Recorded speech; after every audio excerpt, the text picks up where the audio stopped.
नमस्कार। आज मैं सुना रही हूँ मुंशी प्रेमचंद जी की कहानी ईश्वरी न्याय। कानपुर जिले में पंडित भृगुदत्त नामक एक बड़े जमींदार थे। मुंशी सत्यनारायण उनके कारिंदा थे। वह बड़े स्वामी भक्त और सच्चरित्र मनुष्य थे। लाखों रुपए की तहसील और हजारों मन अनाज का लेन देन उनके हाथ में था, पर कभी उनकी नीयत डांवाडोल न होती। उनके सुप्रबंध से रियासत दिनों दिन उन्नति करती जाती थी। ऐसे कर्तव्यपरायण सेवक का जितना सम्मान होना चाहिए उससे अधिक ही होता था। दुख सुख के प्रत्येक अवसर पर पंडित जी उनके साथ बड़ी उदारता से पेश आते। धीरे धीरे मुंशी जी का इतना विश्वास बढ़ा कि पंडित जी ने हिसाब किताब समझना भी छोड़ दिया। संभव है उनसे आजीवन इसी तरह निभ जाती, पर भावी प्रबल है। प्रयाग में कुंभ लगा तो पंडित जी भी स्नान करने गए। वहां से लौटकर फिर वे घर न आए। मालूम नहीं किसी गड्ढे में फिसल पड़े या कोई जल जंतु उन्हें खींच कर ले गया। उनका फिर कुछ पता ही न चला। अब मुंशी सत्यनारायण के अधिकार और भी बढ़े। एक हतभागिनी विधवा और दो छोटे छोटे बच्चों के सिवा पंडित जी के घर में और कोई न था। अंत्येष्टि क्रिया से निवृत्त होकर एक दिन शोकातुर पंडिताइन ने उन्हें बुलाया और रोकर कहा, लाला, पंडित जी हमें मझधार में छोड़कर सुरपुर को सिधार गए। अब यह नैया तुम ही पार लगाओगे तो लग सकती है। यह सब खेती तुम्हारी लगाई हुई है, इसे तुम्हारे ही ऊपर छोड़ती हूँ। ये तुम्हारे बच्चे हैं, इन्हें अपनाओ। जब तक मालिक जिए तुम्हें अपना भाई समझते रहे।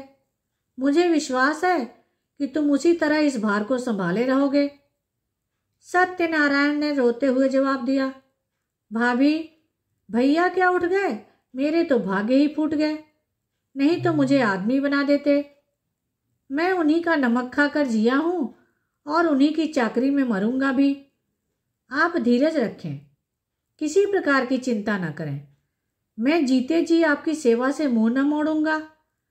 आप केवल इतना कीजिएगा कि मैं जिस किसी की शिकायत करूं उसे डांट दीजिएगा, नहीं तो ये लोग सिर चढ़ जाएंगे। इस घटना के बाद कई वर्षों तक मुंशी जी ने रियासत को संभाला। वह अपने काम में बड़े कुशल थे। कभी एक कौड़ी का भी बल नहीं पड़ा। सारे जिले में उनका सम्मान होने लगा। लोग पंडित जी को भूल गए। दरबारों और कमेटियों में वह सम्मिलित होते। जिले के अधिकारी उन्हीं को जमींदार समझते।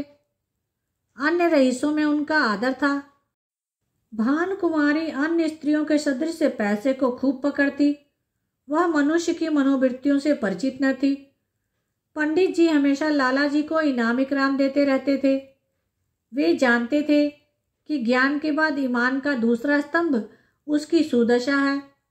इसके सिवाय खुद भी कभी कागजों की जांच कर लिया करते थे, नाम मात्र को ही सही, पर इस निगरानी का डर जरूर बना रहता था, क्योंकि ईमान का सबसे बड़ा शत्रु अवसर है। भानुकुमारी इन बातों को जानती न थी। अतएव अवसर तथा धनाभाव जैसे प्रबल शत्रुओं के पंजे में पड़कर मुंशी जी का ईमान कैसे बेदाग बचता। कानपुर शहर से मिला हुआ ठीक गंगा के किनारे एक बहुत आजाद और उपजाऊ गांव था। पंडित जी इस गांव को लेकर नदी किनारे पक्का घाट, मंदिर, बाग, मकान आदि बनवाना चाहते थे, पर उनकी यह कामना सफल न हो सकी। संयोग से अब यह गांव बिकने लगा। उनके जमींदार एक ठाकुर साहब थे। किसी फौजदारी के मामले में फंसे हुए थे। मुकदमा लड़ने के लिए रुपए की चाह थी। मुंशी जी ने कचहरी में यह समाचार सुना। चटपट मोल तोल हुआ। दोनों तरफ गरज थी। सौदा पटने में देर न लगी। बैनामा लिखा गया, रजिस्ट्री हुई। रुपए मौजूद न थे, पर शहर में साख थी। एक महाजन के यहाँ से 30,000 रुपये मंगवाए गए और ठाकुर साहब को नजर किए गए। हाँ, काम काज की आसानी के ख्याल से यह सब लिखा पढ़ी मुंशी जी ने अपने ही नाम की, क्योंकि मालिक के लड़के अभी नाबालिग थे। उनके नाम से लेने में बहुत झंझट होती और विलंब होने से शिकार हाथ से निकल जाता। मुंशी जी बैनामा लिए असीम आनंद में मग्न भानुकुमारी के पास आए, पर्दा कराया और यह शुभ समाचार सुनाया। भानुकुमारी ने सजल नेत्रों से उनको धन्यवाद दिया।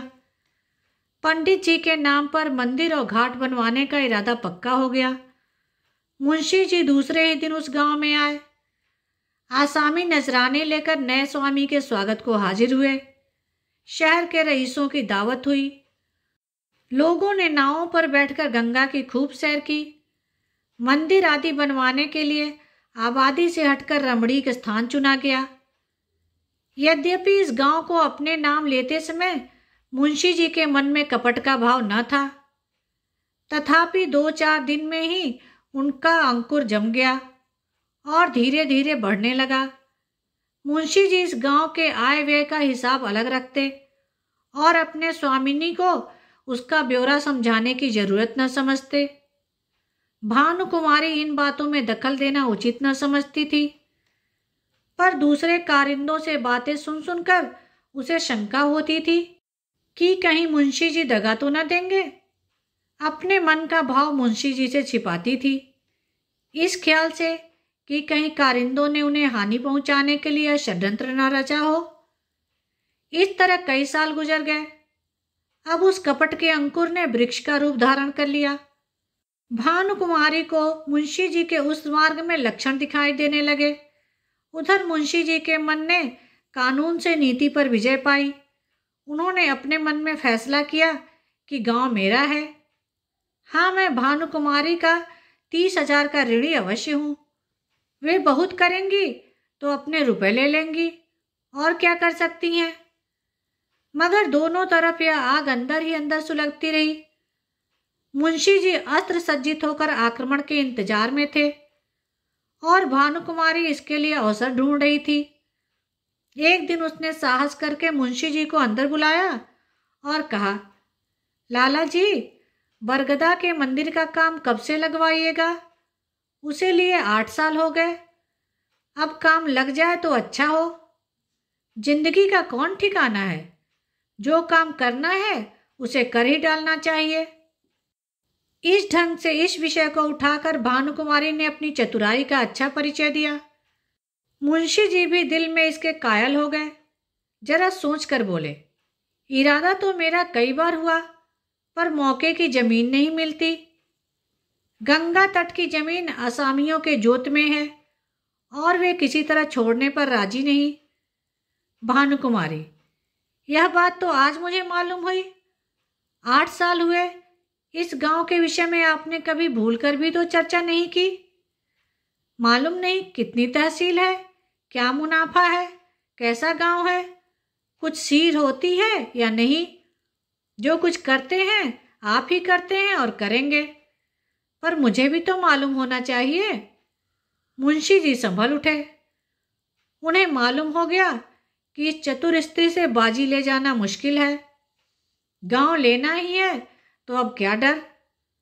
खुलकर बोले, आपको इससे कोई सरोकार न था, इसलिए मैंने व्यर्थ कष्ट देना मुनासिब न समझा। भानुकुमारी के हृदय में कुठार सा लगा। पर्दे से निकल आई और मुंशी जी की तरफ तेज आंखों से देखकर बोली, आप क्या कहते हैं? आपने गांव मेरे लिए लिया था या अपने लिए? रुपए मैंने दिए थे या आपने? उस पर जो खर्च पड़ा वह मेरा था या आपका? मेरी समझ में नहीं आता आप कैसी बातें करते हैं। मुंशी जी ने सावधानी से जवाब दिया, यह तो आप जानती हैं कि गांव हमारे नाम से बसा हुआ है। रुपया जरूर आपका लगा, पर मैं उसका देनदार हूं। रहा तहसील वसूल का खर्च, वह सब मैंने अपने पास से दिया है। उसका हिसाब किताब, आय व्यय सब रखता हूं। भानुकुमारी ने क्रोध से कांपते हुए कहा, इस कपट का फल आपको अवश्य मिलेगा। आप इस निर्दयता से मेरे बच्चों का गला नहीं काट सकते। मुझे नहीं मालूम था कि आपने हृदय में छुरी छुपा रखी है, नहीं तो यह नौबत ही क्यों आती। खैर, अब से मेरी रोकड़ और बही आप न छुएं। मेरा जो कुछ होगा ले लूंगी। जाइए, एकांत में बैठकर सोचिए। पाप से किसी का भला नहीं होता। आप समझते होंगे कि बालक अनाथ हैं, इनकी संपत्ति हजम कर लूंगा। इस भूल में न रहना, मैं तुम्हारे घर की ईंट तक बिकवा लूंगी। यह कहकर भानुकुमारी फिर पर्दे की आड़ में आ बैठी और रोने लगी। स्त्रियां क्रोध के बाद किसी न किसी बहाने रोया करती हैं। लाला साहब को कोई जवाब न सूझा। यहां से उठाए और दफ्तर जाकर कागज उलट पुलट करने लगे, पर भानुकुमारी भी उनके पीछे पीछे दफ्तर में पहुंची और डांट कर बोली, मेरा कोई कागज मत छूना, नहीं तो बुरा होगा। तुम विषैले सांप हो, मैं तुम्हारा मुख नहीं देखना चाहती। मुंशी जी कागजों में कुछ काट छाट करना चाहते थे, पर विवश हो गए। खजाने की कुंजी निकालकर फेंक दी, बही खाते पटक दिए, किवाड़ धड़ाके से बंद किए और हवा की तरह सन्न से निकल गए। कपट में हाथ तो डाला, पर कपट मंत्र न जाना। दूसरे कारिंदों ने यह कैफियत सुनी तो फूले न समाये। मुंशी जी के सामने उनकी दाल न गलने पाती। भानुकुमारी के पास आकर वे आग पर तेल छिड़कने लगे। सब लोग इस विषय में सहमत थे कि मुंशी सत्यनारायण ने विश्वासघात किया। मालिक का नमक उनकी हड्डियों से फूट फूट कर निकलेगा। दोनों ओर से मुकदमेबाजी की तैयारियां होने लगी। एक तरफ न्याय का शरीर था, दूसरी ओर न्याय की आत्मा। प्रकृति का पुरुष से लड़ने का साहस हुआ। भानुकुमारी ने लाला छक्कनलाल से पूछा, हमारा वकील कौन है? छक्कनलाल ने इधर उधर झांक कर कहा, वकील तो सेठ जी हैं, पर सत्यनारायण ने उन्हें पहले गांठ रखा होगा। इस मुकदमे के लिए बड़े होशियार वकील की जरूरत है। मेहरा बाबू की आजकल खूब चल रही है। हाकिम की कलम पकड़ लेते हैं, बोलते हैं तो जैसे मोटर कार छूट जाती है। और क्या कहें, कई आदमियों को फांसी से उतार लिया है। उनके सामने कोई वकील जबान नहीं खोल सकता। सरकार कहें तो वही कर लिए जाएं। छक्कनलाल की अत्युक्ति से संदेह पैदा हो गया। भानुकुमारी ने कहा, नहीं, पहले सेठ जी से पूछ लिया जाए, उसके बाद देखा जाएगा। आप जाइए, उन्हें बुला लाइए। छक्कनलाल अपनी तकदीर को ठोंकते हुए सेठ जी के पास गए।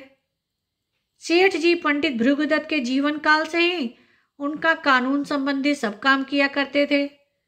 मुकदमे का हाल सुना तो सन्नाटे में आ गए। सत्यनारायण को वह बड़ा नेक नियत आदमी समझते थे। उनके पतन से बड़ा खेद हुआ। उसी वक्त आए। भानुकुमारी ने रो रो कर अपनी विपत्ति सुनाई और अपने लड़कों को उनके सामने खड़ा करके बोली, आप इन अनाथों की रक्षा कीजिए, इन्हें मैं आपको सौंपती हूं। सेठ जी ने समझौते की बात छेड़ी। बोले, आपस की लड़ाई अच्छी नहीं।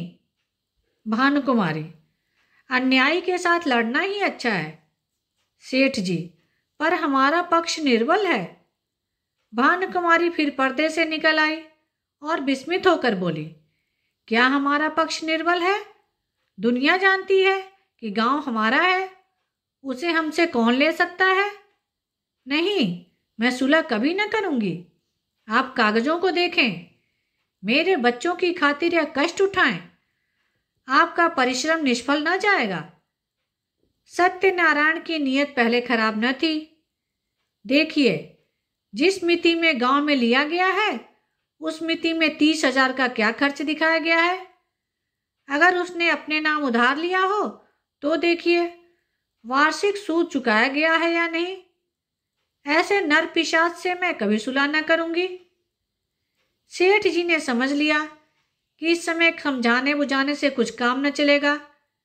कागजात देखे, अभियोग चलाने की तैयारियां होने लगी।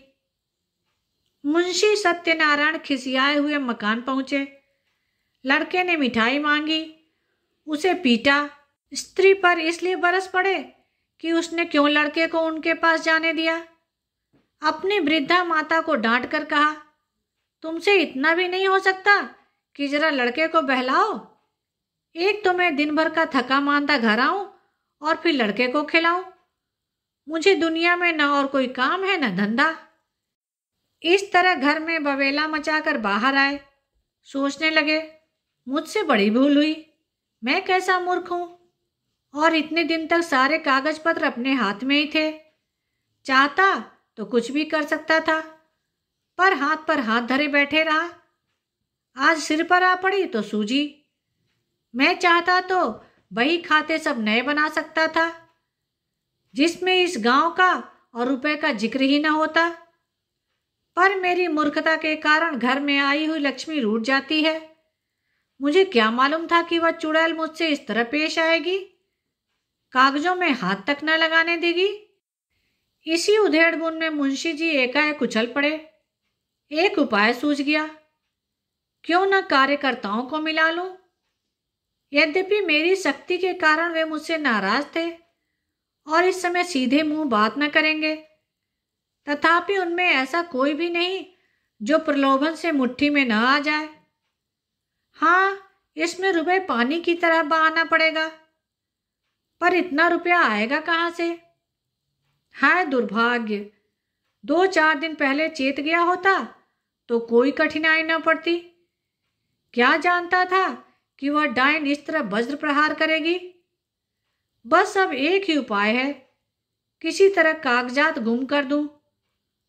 बड़ी जोखिम का काम है, पर करना ही पड़ेगा। दुष्कामनाओं के सामने एक बार फिर सिर झुकाने पर संभलना कठिन हो जाता है।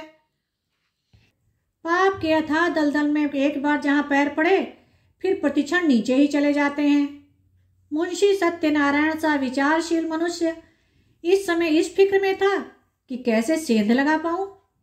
मुंशी जी ने सोचा, क्या सेंध लगाना आसान है? इसके वास्ते कितनी चतुरता, कितना साहस, कितनी बुद्धि, कितनी वीरता चाहिए। कौन कहता है कि चोरी करना आसान काम है? मैं जो कहीं पकड़ा गया तो मरने के सिवा और कोई मार्ग न रहेगा। बहुत सोचने विचारने पर भी मुंशी जी को अपने ऊपर ऐसा दुस्साहस कर सकने का विश्वास न हो सका। हाँ, इसमें सुगम एक दूसरी तदबीर नजर आई। क्यों न दफ्तर में आग लगा दूं? 1 बोतल मिट्टी का तेल और दिया सलाई की जरूरत है। किसी बदमाश को मिला लूं, मगर यह क्या मालूम कि बही उसी कमरे में रखी है या नहीं। चुड़ैल ने उसे जरूर अपने पास रख लिया होगा। नहीं, आग लगाना गुनाह बेलज्जत होगा। बहुत देर तक मुंशी जी करवट बदलते रहे, नए नए मंसूबे सोचते, पर फिर अपने ही तर्कों से काट देते। वर्षा काल में बादलों की नई नई सूरतें बनती हैं और फिर हवा के वेग से बिगड़ जाती हैं। वही दशा इस समय उनके मंसूबों की हो रही थी। पर इस मानसिक अशांति में भी एक विचार पूर्ण रूप से स्थिर था। किसी तरह इन कागजात को अपने हाथ में लाना चाहिए। काम कठिन है, माना, पर हिम्मत न थी तो रार क्यों मोल ली। क्या 30,000 की जायदाद दाल भात का कौर है? चाहे जिस तरह हो, चोर बने बिना काम नहीं चल सकता। आखिर जो लोग चोरियां करते हैं वे भी तो मनुष्य ही होते हैं। बस एक छलांग का काम है। अगर पार हो गए तो राज करेंगे, गिर पड़े तो जान से हाथ धोएंगे। रात के 10 बज गए। मुंशी सत्यनारायण कुंजियों का एक गुच्छा कमर में दबाए घर से बाहर निकले। द्वार पर थोड़ा सा पुआल रखा हुआ था। उसे देखते हुए चौंक पड़े। मारे डर के छाती धड़कने लगी। जान पड़ा कि कोई छिपा बैठा है। कदम रुक गए। पुआल की तरफ ध्यान से देखा, उसमें बिल्कुल न हरकत हुई। तब हिम्मत बंधी, आगे बढ़े और मन को समझाने लगे, मैं कैसा बौखल हूं। अपने द्वार पर किसका डर, और सड़क पर भी मुझे किसका डर है। मैं तो अपनी राह जाता हूं, कोई मेरी तरफ तिरछी आंख से भी नहीं देख सकता। हाँ, जब मुझे सेंध लगाते देख ले, नहीं पकड़ ले, तब अलबत्ते डरने की बात है। इस पर भी बचाव की युक्ति निकल सकती है। अकस्मात उन्होंने भानुकुमारी के एक चपरासी को आते हुए देखा। कलेजा धड़क गया। लपक कर अंधेरी गली में घुस गए। बड़ी देर तक वहां खड़े रहे। जब वह सिपाही आंखों से ओझल हो गया तब फिर सड़क पे आए। वह सिपाही आज सुबह तक इनका गुलाम था। उसे उन्होंने कितनी ही बार गालियां दी थी, लातें मारी थी, पर आज उसे देखकर उनके प्राण सूख गए। उन्होंने फिर तर्क की शरण ली। मैं मानो भंग पीकर आया हूं। इस चपरासी से इतना डरा, मानो वह मुझे देख लेता। पर मेरा कर ही क्या सकता था। हजारों आदमी रास्ता चल रहे हैं, उन्हीं में से मैं भी एक हूं। क्या वह अंतर्यामी है, सबके हृदय का हाल जानता है। मुझे देखकर वह अदब से सलाम करता और वहां का कुछ हाल भी कहता, पर मैं उससे ऐसा डरा कि सूरत तक न दिखाई। इस तरह मन को समझाकर वे आगे बढ़े। सच है, पाप के पंजों में फंसा हुआ मन पतझड़ का पत्ता है, जो हवा के जरा से झोंके से गिर पड़ता है। मुंशी जी बाजार पहुंचे। अधिकतर दुकानें बंद हो चुकी थी। उनमें सांड और गायें बैठी जुगाली कर रही थी। केवल हलवाइयों की दुकानें खुली थी और कहीं कहीं गजरे वाले हार की हाँक लगाते फिरते थे। सब हलवाई मुंशी जी को पहचानते थे। अतएव मुंशी जी ने सिर झुका लिया, कुछ चाल बदली और लपकते हुए चले। एकाएक उन्हें एक बग्घी आती दिखाई दी। यह सेठ वल्लभ दास सा वकील की बग्घी थी। इसमें बैठकर हजारों बार सेठ जी के साथ कचहरी गए थे, पर आज वह बग्घी कालदेव के समान भयंकर मालूम हुई। फौरन एक खाली दुकान पर चढ़ गए। वहां विश्राम करने वाले सांड ने समझा वे मुझे पदच्युत करने आए हैं। माथा झुकाए फुफकारता हुआ उठ बैठा, पर इसी बीच में बग्घी निकल गई और मुंशी जी की जान में जान आई। अब कि उन्होंने तर्क का आश्रय न लिया। समझ गए कि इस समय इससे कोई लाभ नहीं। खैरियत यह हुई कि वकील ने देखा नहीं। यह एक घाघ है, मेरे चेहरे से ताड़ जाता। कुछ विद्वानों का कथन है कि मनुष्य की स्वाभाविक प्रवृत्ति पाप की ओर होती है, पर यह कोरा अनुमान ही अनुमान है, अनुभव सिद्ध बात नहीं। सच बात तो यह है कि मनुष्य स्वभावतः पाप भीरू होता है और हम प्रत्यक्ष देख रहे हैं कि पाप से उसे कैसी घृणा होती है। एक फरलांग आगे चलकर मुंशी जी को एक गली मिली। वह भानु कुमारी के घर का ही एक रास्ता था। धुंधली सी लालटेन जल रही थी। जैसा मुंशी जी ने अनुमान किया था, पहरेदार का पता न था। अस्तबल में चमारों के यहाँ नाच हो रहा था। कई चमारी ने बनाव श्रृंगार करके नाच रही थी। चमार मृदंग बजा बजा कर गाते थे। नाही घर श्याम घेरी आए बदेरा, सोवत रहे सपने के देखेऊ, खुली गई नींद ढरक गए कजरा, नाही घर श्याम घेरी आए बदरा। दोनों पहरेदार वहीं तमाशा देख रहे थे। मुंशी जी दबे पांव लालटेन के पास गए और जिस तरह बिल्ली चूहे पर झपटती है, उसी तरह उन्होंने झपट कर लालटेन को बुझा दिया। एक पड़ाव पूरा हो गया, पर वे उस कार्य को जितना दुष्कर समझते थे उतना न जान पड़ा। हृदय कुछ मजबूत हुआ। दफ्तर के बरामदे में पहुंचे और खूब कान लगाकर आहट ली। चारों तरफ सन्नाटा छाया हुआ था। केवल चमारों का कोलाहल सुनाई देता था। इस समय मुंशी जी के दिल में धड़कन थी, पर सिर धम धम कर रहा था। हाथ पांव कांप रहे थे। सांस बड़े वेग से चल रही थी। शरीर का एक एक रोम आंख और कान बना हुआ था। वे सजीवता की मूर्ति हो रहे थे। उनमें जितना पौरुष, जितनी चपलता, जितना साहस, जितनी चेतना, जितनी बुद्धि और जितना अवसान था, वे सब इस वक्त सजग और सचेत होकर इच्छा शक्ति की सहायता कर रहे थे। दफ्तर के दरवाजे पर वही पुराना ताला लगा हुआ था। इसकी कुंजी आज बहुत तलाश करके वह बाजार से लाए थे। ताला खुल गया। किवाड़ों ने बहुत दबी जबान से प्रतिरोध किया। इस पर किसी ने ध्यान न दिया। मुंशी जी दफ्तर में दाखिल हुए। भीतर चिराग जल रहा था। मुंशी जी को देखकर उसने एक दफे सिर हिलाया, मानो उन्हें भीतर आने से रोका। मुंशी जी के हाथ पैर थर थर कांप रहे थे। एड़ियां जमीन से उछली पड़ती थी। पाप का बोझ उन्हें असह्य था। पल भर मुंशी जी ने बहियों को उल्टा पलटा। लिखावट उनकी आंखों में तैर रही थी। इतना अवकाश कहाँ था कि जरूरी कागजात छांट लेते। उन्होंने सारी बहियों को समेटकर एक गट्ठर बनाया और सिर पर रखकर तीर के समान कमरे से बाहर निकल आए। उस पाप की गठरी को लादे हुए वह अंधेरी गली से गायब हो गए। तंग अंधेरी दुर्गंधपूर्ण कीचड़ से भरी हुई गलियों में वे नंगे पांव स्वार्थ, लोभ और कपट का बोझ लिए चले जाते थे। मानो पाप में आत्मा नरक की गलियों में बही चली जाती थी। बहुत दूर तक भटकने के बाद वे गंगा किनारे पहुंचे। जिस तरह कलुषित हृदयों में कहीं कहीं धर्म का धुंधला प्रकाश रहता है, उसी तरह नदी की काली सतह पर तारे झिलमिला रहे थे। तट पर कई साधु धूनी जमाए पड़े थे। ज्ञान की ज्वाला मन की जगह बाहर दहक रही थी। मुंशी जी ने अपना गट्ठर उतारा और चादर से खूब मजबूत बांधकर बलपूर्वक नदी में फेंक दिया। सोती हुई लहरों में कुछ हलचल हुई और फिर सन्नाटा हो गया। मुंशी सत्यनारायण के घर में 2 स्त्रियां थीं, माता और पत्नी। वे दोनों अशिक्षिता थीं। तिस पर मुंशी जी को गंगा में डूब मरने का या कहीं भाग जाने की जरूरत न होती थी। न वे बार्डी पहनती थीं, न मोजे जूते, न हारमोनियम पर गा सकती थीं। यहाँ तक कि उन्हें साबुन लगाना भी न आता था। कितनी परमावश्यक चीजों का तो उन्होंने नाम भी नहीं सुना था। बहू में आत्मसम्मान जरा भी नहीं था, न सास में आत्मगौरव का जोश। बहू अब तक सास की घुड़कियां भीगी बिल्ली की तरह सह लेती थी। हाँ मूर्खे, सास को बच्चे के नहलाने धुलाने, यहाँ तक कि घर में झाड़ू देने से भी घृणा न थी।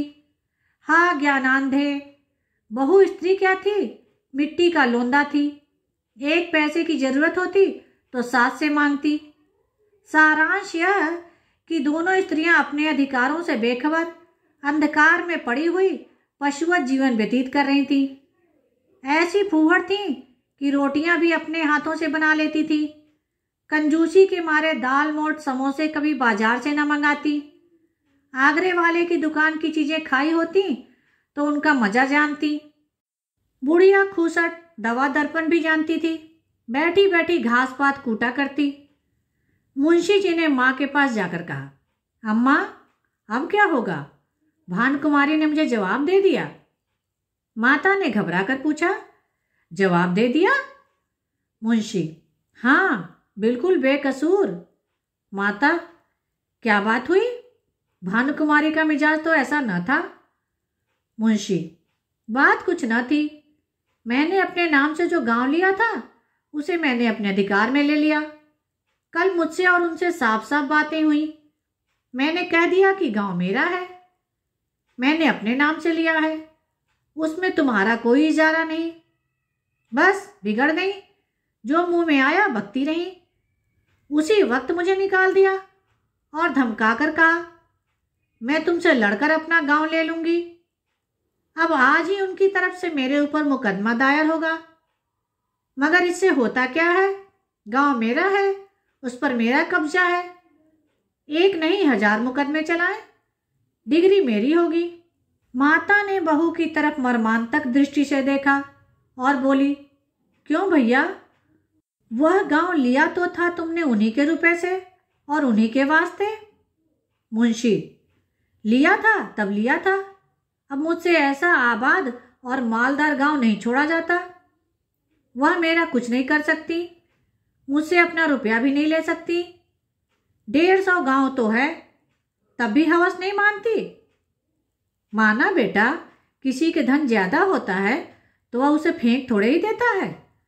तुमने अपनी नीयत बिगाड़ी या अच्छा काम नहीं किया। दुनिया तुम्हें क्या कहेगी? और दुनिया चाहे कहे या ना कहे, तुमको भला ऐसा करना चाहिए कि जिसकी गोद में इतने दिन पले, जिसका इतने दिनों तक नमक खाया, अब उसी से दगा करोगे? नारायण ने तुम्हें क्या नहीं दिया? मजे से खाते हो, पहनते हो, घर में नारायण का दिया 4 पैसा है, बाल बच्चे हैं, और क्या चाहिए? मेरा कहना मानो, इस कलंक का टीका अपने माथे ना लगाओ। यह अपजस मत लो। बरकत अपनी कमाई में होती है, हराम की कौड़ी कभी नहीं फलती। मुंशी, ओह, ऐसी बातें बहुत सुन चुका हूं। दुनिया उस पर चलने लगे तो सारे काम बंद हो जाएं। मैंने इतने दिनों उनकी सेवा की, मेरी ही बदौलत ऐसे 4-4, 5-5 गांव बढ़ गए। जब तक पंडित जी थे, मेरी नीयत का मान था। मुझे आंख में धूल डालने की जरूरत न थी। वे आप ही मेरी खातिर कर दिया करते थे। उन्हें मरे 8 साल हो गए। मगर मुसम्मात के एक बीड़े पान की कसम खाता हूँ। मेरी जात से उनको हजारों रुपए मासिक की बचत होती थी। क्या उनको इतनी समझ भी ना थी कि यह बेचारा जो इतनी ईमानदारी से मेरा काम करता है, इस नफे में कुछ उसे भी मिलना चाहिए। यह कहकर ना दो, इनाम कहकर दे दो, किसी तरह तो दो। मगर वे समझती थी कि मैंने इसे 20 रुपये महीने पर मोल ले लिया है। मैंने 8 साल तक यह सब किया। अब क्या इसी 20 रुपये में गुलामी करता रहूं और अपने बच्चों को दूसरों का मुंह ताकने के लिए छोड़ दूं? अब मुझे यह अवसर मिला है, इसे क्यों छोड़ूं? जमींदारी की लालसा लिए हुए क्यों मरूं? जब तक जीऊंगा खुद खाऊंगा, मेरे पीछे मेरे बच्चे चैन उड़ाएंगे। माता की आंखों में आंसू भर आए। बोली, बेटा, मैंने तुम्हारे मुंह से ऐसी बातें कभी नहीं सुनी थी। तुम्हें क्या हो गया है? तुम्हारे आगे बाल बच्चे हैं, आग में हाथ न डालो। बहू ने सास की ओर देखकर कहा, हमको ऐसा धन न चाहिए, हम अपनी दाल रोटी में मगन हैं। मुंशी जी, अच्छी बात है, तुम लोग दाल रोटी खाना, गाढ़ा पानना, मुझे अब हलवे पूरी की इच्छा है। माता, यह अधर्म मुझसे न देखा जाएगा, मैं गंगा में डूब मरूंगी।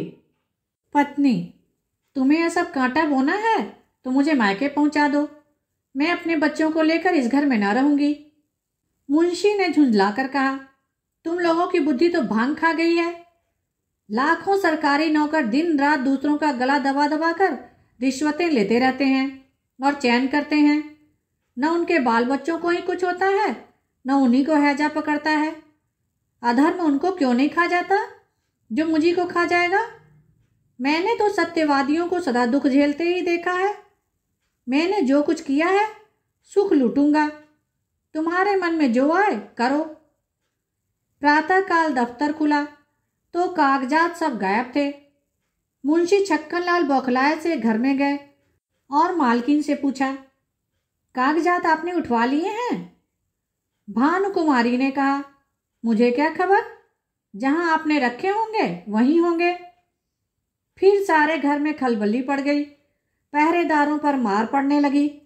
भानुकुमारी को तुरंत मुंशी सत्यनारायण पर संदेह हुआ, मगर उनकी समझ में छक्कनलाल की सहायता के बिना यह काम होना असंभव था। पुलिस में रपट हुई। एक ओझा नाम निकलवाने के लिए बुलाया गया। मौलवी साहब ने कुर्रा फेंका। ओझा ने बताया, यह किसी पुराने बैरी का काम है।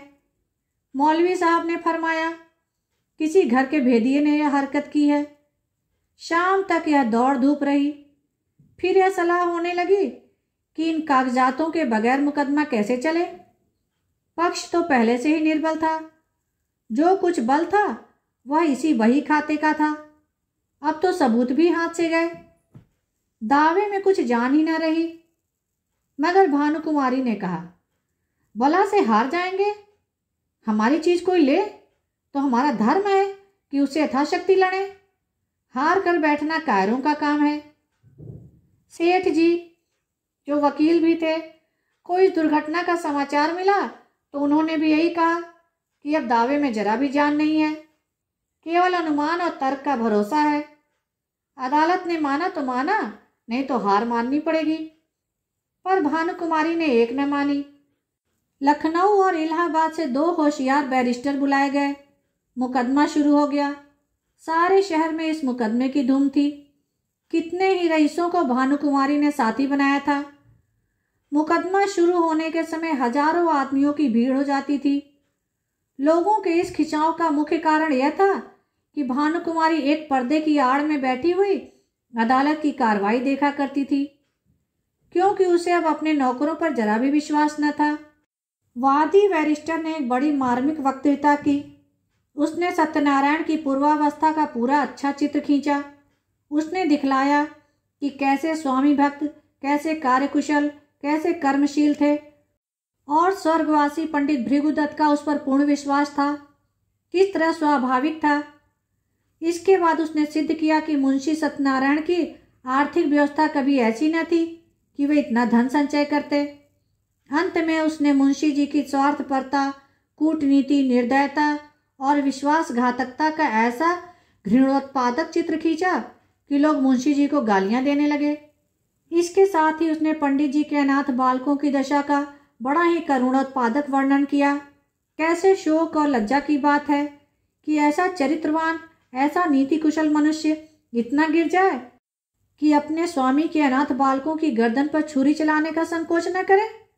मानव पतन का ऐसा करुण, ऐसा हृदय विदारक उदाहरण मिलना कठिन है।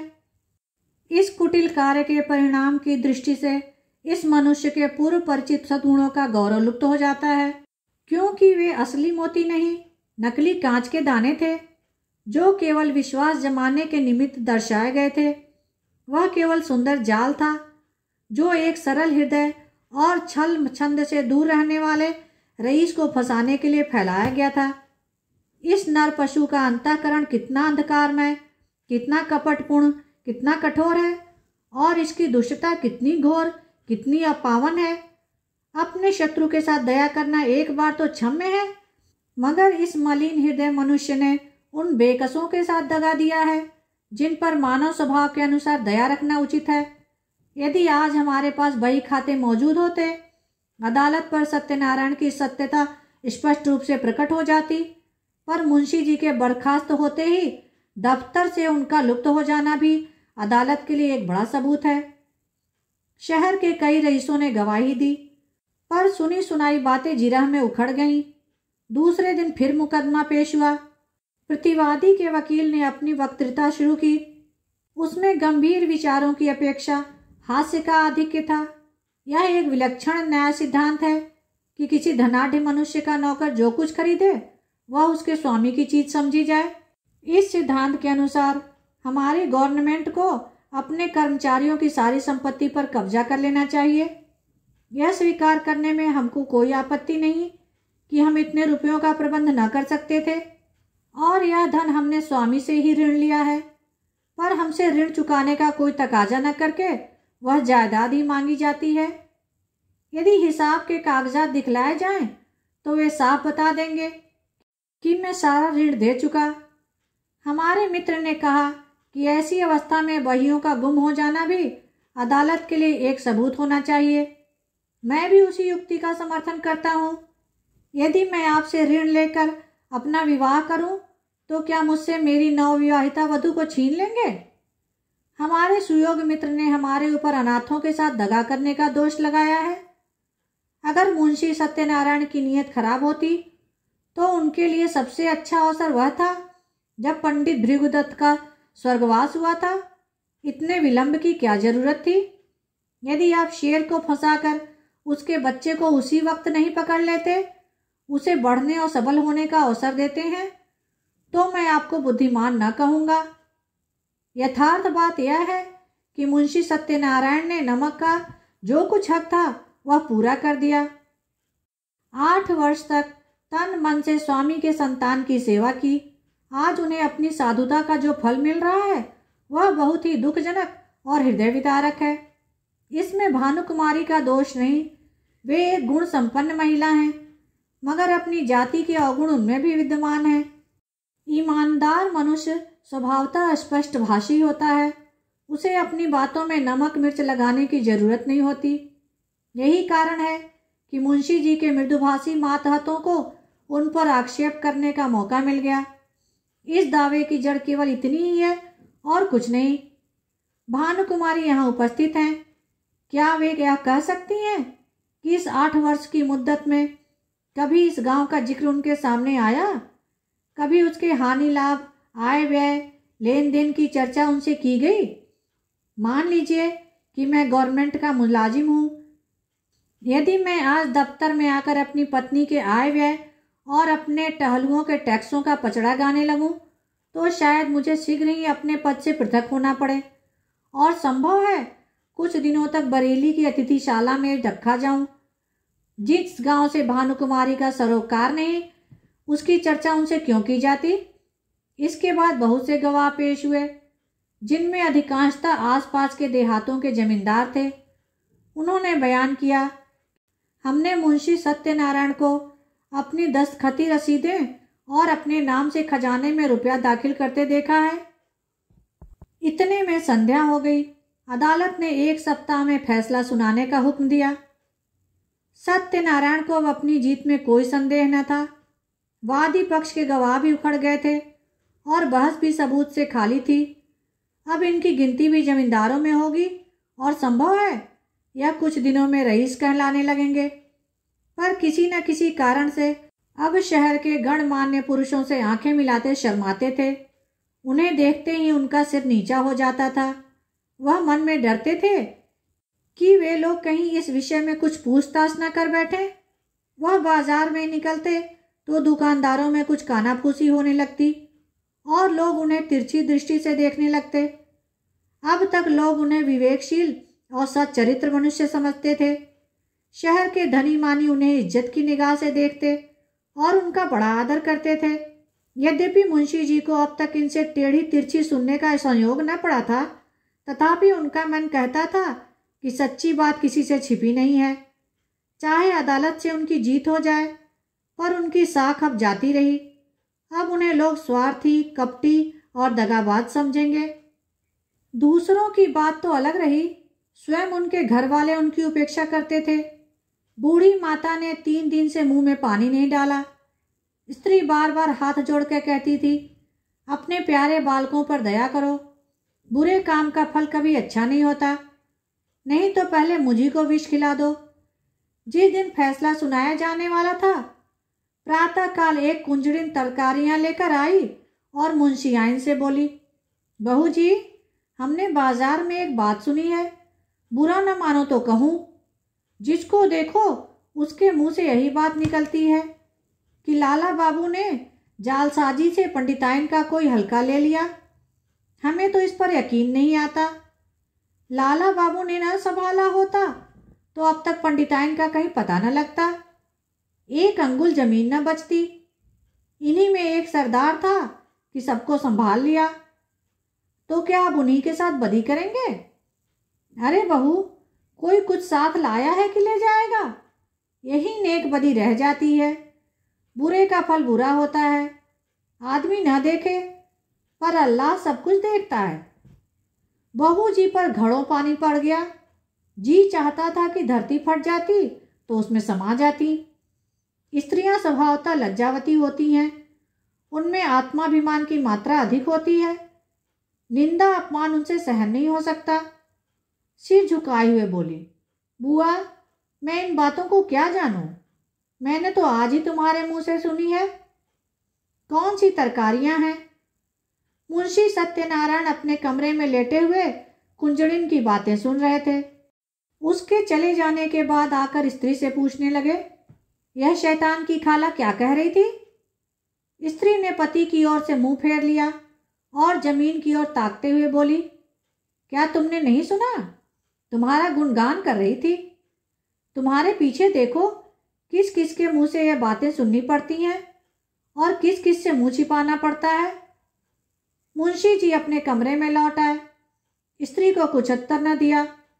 आत्मा लज्जा से परास्त हो गई। जो मनुष्य सदैव सर्वसम्मानित रहा हो, जो सदा आत्माभिमान से सिर उठाकर चलता रहा हो, जिसकी सुकृति की सारे शहर में चर्चा होती हो, वह कभी सर्वथा लज्जा शून्य नहीं हो सकता। लज्जा कुपथ की सबसे बड़ी शत्रु है। कुवासनाओं के भ्रम में पड़कर मुंशी जी ने समझा था, मैं इस काम को ऐसी गुप्त रीति से पूरा करके आऊंगा कि किसी को कानों कान खबर न होगी। पर उनका यह मनोरथ सिद्ध न हुआ। बाधाएं आ खड़ी हुई। उनके हटाने में उन्हें बड़े दुस्साहस से काम लेना पड़ा, पर यह भी उन्होंने लज्जा से बचने के निमित्त किया, जिसमें यह कोई न कहे कि अपनी स्वामिनी को धोखा दिया। इतना यत्न करने पर भी निंदा से न बच सके। बाजार का सौदा बेचने वालियां भी अपमान करती हैं।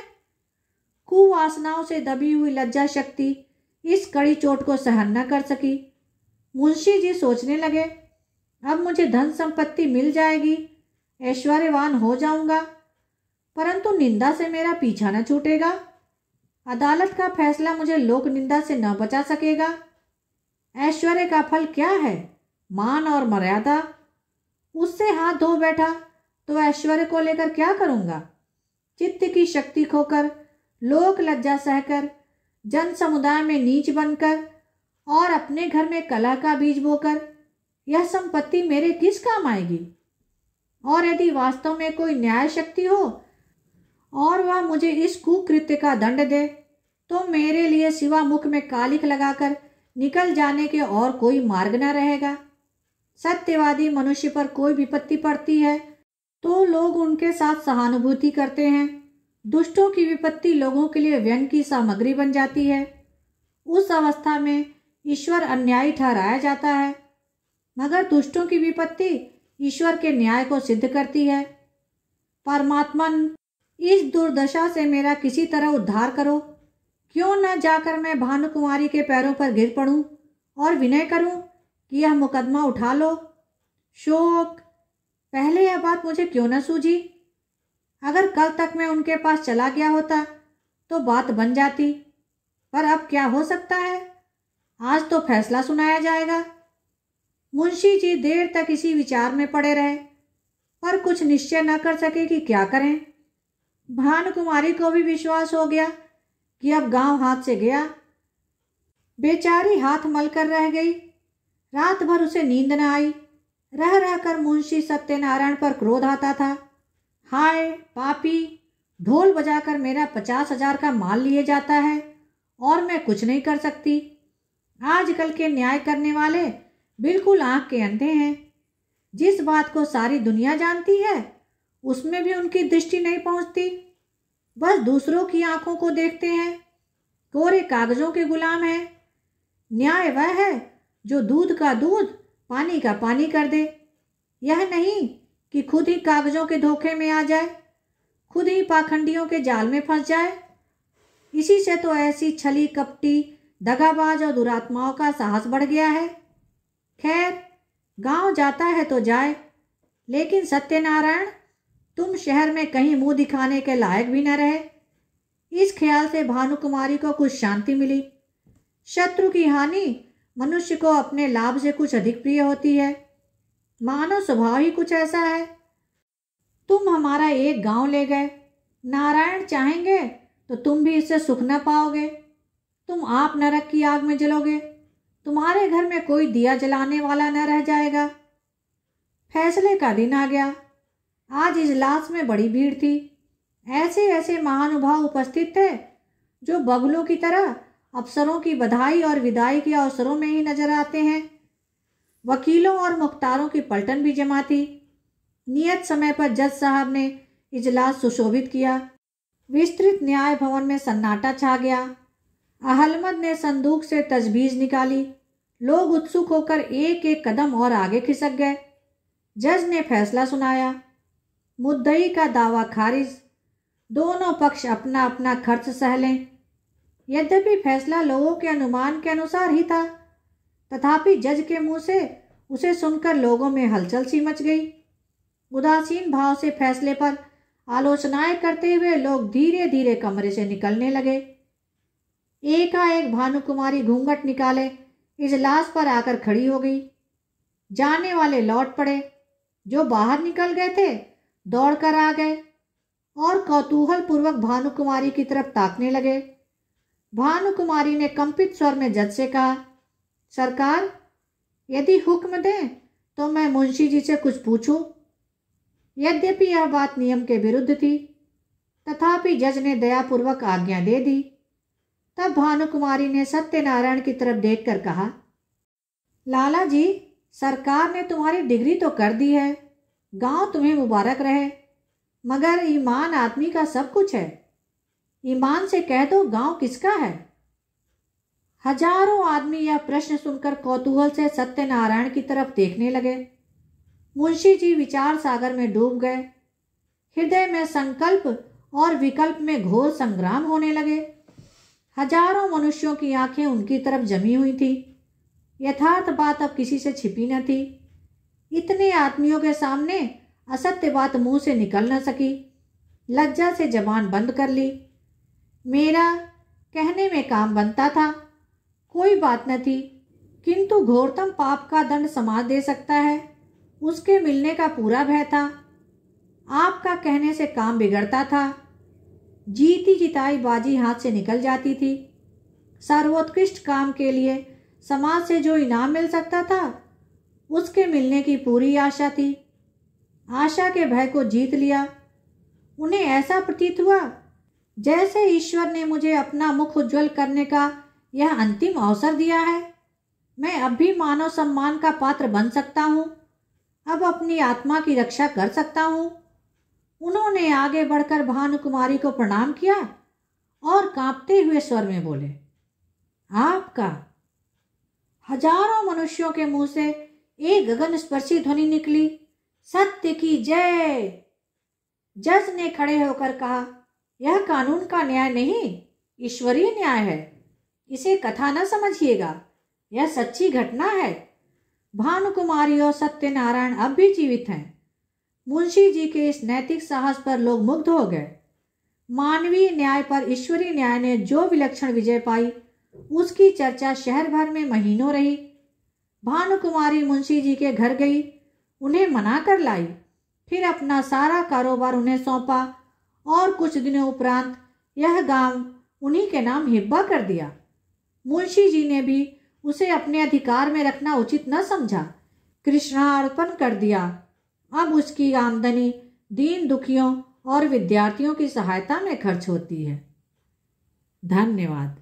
मेरे चैनल को लाइक करें, शेयर करें और सब्सक्राइब करें, जिससे सभी कहानियाँ आपको समय पर मिल जाएं।